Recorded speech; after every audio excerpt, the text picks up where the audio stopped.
खबरफाश की bureau executive सीमा गिल ने उनसे खास बातचीत भी की थी। प्रेस कॉन्फ्रेंस के बाद आगे की जो रणनीति है उस पर, क्योंकि आगे किस तरीके से आप इस आंदोलन को लेके जाना चाहते हैं, क्योंकि आज जो सरकार के साथ बात हुआ, सरकार से जो लेटर आया है वो बड़ा कंडीशनल था। आप लोगों ने बोला कि कंडीशन के साथ हम बात नहीं करेंगे। अगर सरकार नहीं मानती है तो कैसे आगे की रणनीति तय करेंगे? देखिए, हमारा आंदोलन शुरू से पीसफुल रहा है, अब भी पीसफुल और पीसफुल रहेगा, इसमें कोई दो राय नहीं। हम पिछले जब ऑर्डिनेंस आए उसी वक्त से एजिटेशन कर रहे हैं, लेकिन सरकार ईमानदार नहीं किसान के लिए। वो कहती है अन्नदाता, लेकिन अन्नदाता की चिंता उनको बिल्कुल नहीं है। They are under pressure of the corporates, उनको कॉरपोरेट्स की ज़्यादा परवाह है।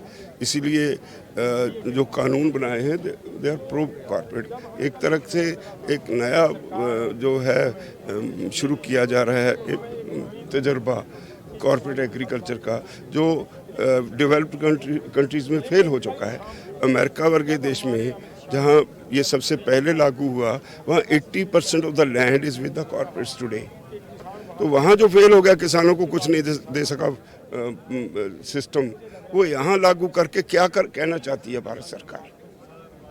आपको क्या लगता है कि अभी तक, क्योंकि इस तरह की ये इतना बड़ा देश है जहाँ पर किसानों की संख्या बहुत ज़्यादा है, 65-70% लोग गांव में रहते हैं, किसान हैं या किसान परिवार से ताल्लुकात रखते हैं, क्या वजह रही है अभी तक कि सरकारों को ये बात समझ में नहीं आई है कि इस देश में अब किसान विरोधी नीतियों को रख के आगे इस देश को नहीं बढ़ा सकते जैसा आप लोग सोचते हैं? रियलिटी ये है कि ये देश, इसमें 80% population is engaged in agriculture, चाहे खेत मजदूर है चाहे किसान है, और वो ज़्यादातर कम पढ़ा या अनपढ़ है। मैं पंजाब की बात करूं, जो सबसे प्रोग्रेसिव स्टेट कही जाती है, एक स्टडी के मुताबिक 65% farmers and 75% agriculture labours are under matric in Punjab. तो वो लोग सरकार की इन पॉलिसीज़ को क्या समझेंगे बेचारे? वो बेचारे सरकार की इन पॉलिसीज़ को क्या समझेंगे, इनकी पॉलिटिक्स को क्या समझेंगे? ये जो पॉलिटिकल लोग हैं, इन्होंने उसको जानबूझ के गरीब रखा है ताकि उसकी वोट खरीदी जा सके और उसको एक मंगते की तरह बना के रखा जा सके। अन्नदाता अन्नदाता बहुत कहते हैं, लेकिन है किसी का लाइफस्टाइल एक का भी अन्नदाते जैसा कोई है ऐसा?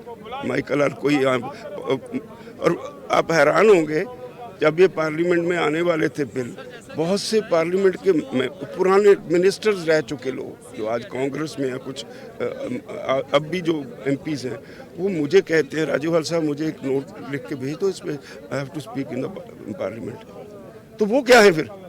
राजूवाल उनके लिए नोट तैयार करेगा? What for he is there? वो क्या नुमाइंदगी करेगा लोगों की? ये एक की बात नहीं, कई पार्टियों की बात है। मैं बहुत से ये जो पॉलिटिकल लीडर्स हैं, पिछले सालों से जब एग्रीकल्चर के विषय पे कोई सवाल आता है तो मुझे बुला के पूछते हैं इस पे क्या है। उनका ये सब्जेक्ट नहीं है। आपका कहने का मतलब है कि जो नीति निर्धारण करने वाले लोग हैं जो पार्लियामेंट में बैठे हुए हैं, उनको असल में कृषि का पता ही नहीं है। उनको ये उनका सब्जेक्ट ही नहीं रहा। वो कृषि को कहने को है, क्योंकि किसान के पास और कुछ रास्ता ही नहीं है, वो बेचारा पैदा करता रहेगा और इनके गोदाम भरते रहेंगे। क्या करेंगे? और ये बातें मनाते रहेंगे, हमने ये कर दिया। मुझे एक चीफ मिनिस्टर की बात याद है, हम बैठे थे उसके पास, एक एग्रीकल्चर डिपार्टमेंट का डेलीगेशन आ गया। वो चीफ मिनिस्टर मुझे कहता है, सरदार जी आप बैठे रहो प्लीज़, देखिए ये कुछ कहेंगे। वो एम्प्लॉइज़ एग्रीकल्चर डिपार्टमेंट के कहते हैं, सर हमने देखिए वीट की प्रोडक्शन यहाँ से यहाँ ले आए, पैडी की यहाँ से यहाँ ले आए, शुगर केन की यहाँ से यहाँ ले आए, इतना काम कर दिया, अब हमारे पे स्केल रिवाइज़ कर दो। चीफ मिनिस्टर बड़े खचरे थे, वो कहते हैं अच्छा, तो किसान ने तो कुछ नहीं किया।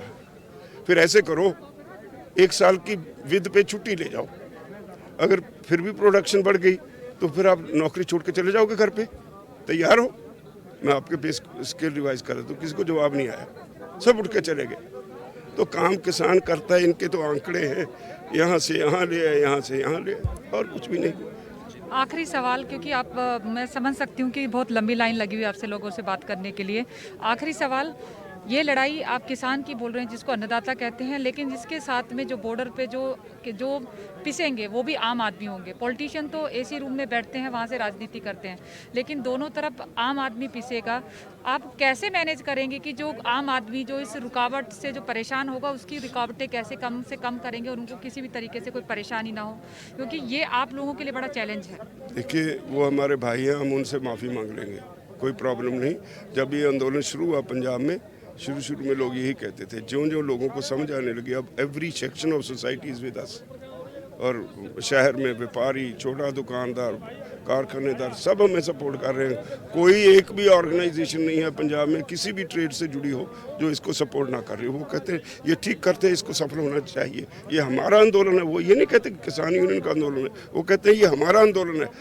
पंजाब का बच्चा इसको अपना आंदोलन कहने लगा है। तो धीरे धीरे जब बाकी देश के लोगों को ये समझ में आएगा, उनको ये कष्ट जो हमारे बैठने से हो रहा है वो सब भूल जाएगा। और अगर ये समझ में आने लगा तभी तो कल 4000 लीटर दूध कोई बांट गए यहाँ आके, कोई आके एक पूरा टेम्पू भर के केले का वो लोगों में बांट गया। कोई लंगर लेके आ रहा है, कुछ लेके आ रहा है। अभी हमारे तो सामान को टच भी नहीं करने दे रहे, 2 दिन बैठे हुए आ रहे हैं। आप देखो तो सुबह से शाम तक क्या है? लोगों ने घर खोल दिए, ये जो प्राइवेट अदारे हैं, पेट्रोल पंप हैं, वो उन्होंने खोल दिए। तो वो हमारा भाईचारा है, हमें उनकी तकलीफ का एहसास है, लेकिन हमारी मजबूरी वो भी समझते हैं, वो हमारे साथ है। जी बिल्कुल, देखिए बहुत बड़ी बात कही है। ये थे बलबीर सिंह राजेवाल जी, जो कह रहे हैं कि ये एक्चुअली में किसानों का आंदोलन नहीं रहा है, अब ये किसानों से आगे बढ़कर हर आम आदमी का आंदोलन बन गया है। यहाँ के जो लोग हैं, जो किसान हैं या किसान नहीं हैं, वो भी इस आंदोलन का हिस्सा बन गए। वो हमारे लिए जो ये भाई किसान भाई यहाँ पर आंदोलन कर रहे हैं, उनको सपोर्ट कर रहे हैं, उनके लिए खाने की चीज़ें लेकर आ रहे हैं, उनके लिए रहने की व्यवस्था कर रहे हैं, उनके लिए अपने घरों के दरवाजे खोल रहे हैं। तो ये आंदोलन सिर्फ किसान का नहीं रहा, बल्कि हर उस गरीब आम आदमी का हो गया है जो अपने आप को किसान परिवार का हिस्सा समझता है। कृषि कानून के खिलाफ प्रदर्शन कर रहे किसान संगठनों ने प्रेस वार्ता कर बातचीत के लिए रखी गई शर्त किसानों का अपमान है, ऐसा कहा। हम बुराड़ी कभी नहीं जाएंगे, बुराड़ी ओपन पार्क नहीं है, ये एक ओपन जेल है। बता दें कि गृह मंत्री अमित शाह ने किसान